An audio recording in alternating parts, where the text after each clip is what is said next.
affordable, streets are safe, borders are secure, and everyone is united under our proud flag. These are things that all Canadians want, whether they voted for us or voted for Liberals. In fact, the Liberals made a lot of really wonderful promises. And we wanted them, the good promises, the ones we agreed with, to succeed.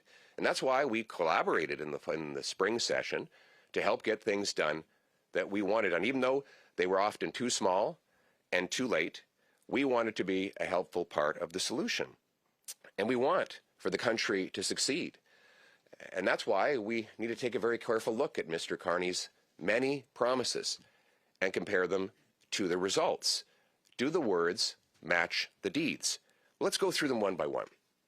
First, he promised the fastest growing economy in the G7. He's delivered the fastest shrinking economy in the G7, with the second highest unemployment, the worst household debt, and the worst housing prices. That's not what Canadians voted for. He said that he should be judged by the prices at the grocery stores. Anybody who's been to the grocery store would judge him very badly. In fact, not only have food prices not come down, they are rising faster today than when he took office 6 months ago. He promised to build, baby, build. And ever since, it has been block, baby, block. Let's start with home building. He said he would double home building.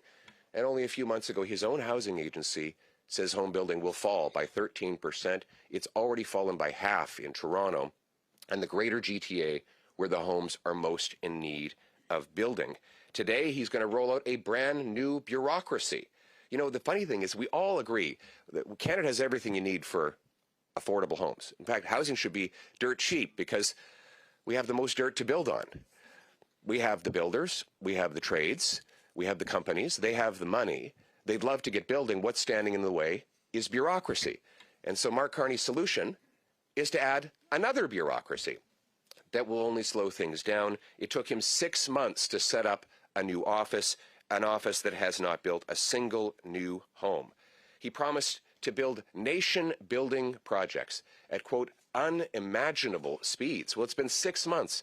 He has not granted a permit for a single new nation-building project. And last week, we saw the display of a prime minister announcing that he was going to refer to a new bureaucracy, a series of 5 projects that had already been approved. Some of them were already under construction. There is a rumor that next week the Prime Minister will announce that he's considering approving construction of the Canadian Pacific Railway. He promised elbows up, and where did the elbows go from there? The elbows are down. He has backed down again and again and got absolutely nothing in return. This was after he promised that he would negotiate a win with the Americans and have a deal by July 21st. Here we are, the middle of September, no deal, and the tariffs, the American tariffs on Canada have doubled since the Prime Minister took office, promising that he could, quote, handle Trump. That's not what Canadians voted for. He said he would spend less, and yet his deficit spending looks to be 100% bigger than what Justin Trudeau left behind. He said there would be more investment. Remember that? Spend less, invest more. $62 billion of net investment has left since he became Prime Minister, in what the National Bank says is the biggest net outflow of investment in any 5-month period in Canadian history. He promised that after 10 years of Liberal government driving up costs and crime and chaos, that he would be different.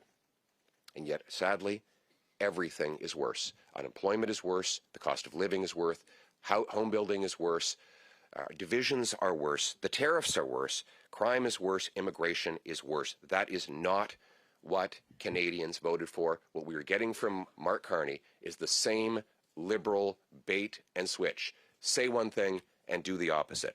But you know something? We're not giving up. We're going to work to turn things around. We'll work with anybody from any party in order to make this session a success for the Canadian people. That's why we were so cooperative in helping the things pass that we agreed with in the spring session, and it's why we'll work even harder in the fall session. We will oppose things we're against, support things we're for, but we will also propose solutions to the problems Liberals have created. For example, on housing, we have real solutions.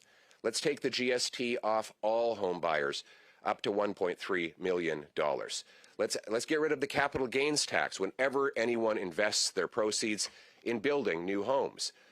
Let's incentivize the municipalities to speed up permits, free up land, and cut development charges, and let's cap immigration so that we can add homes faster than people and put roofs over the heads of Canadians. Those are real solutions.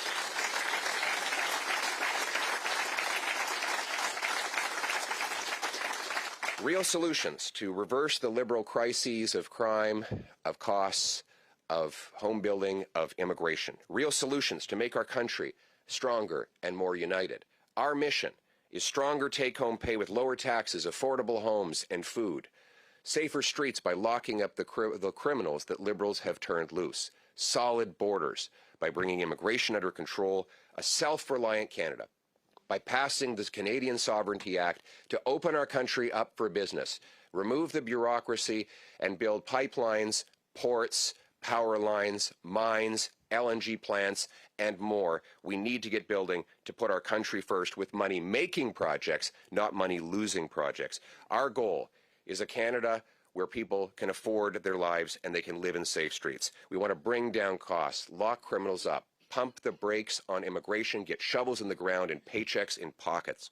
Our purpose is to restore the promise of Canada, a Canada where hard work is rewarded, where homes and food are affordable, where streets are safe, where borders are solid, and where our flag flies proudly above a united country. Canada, let's get to work. Thank you. Thank you.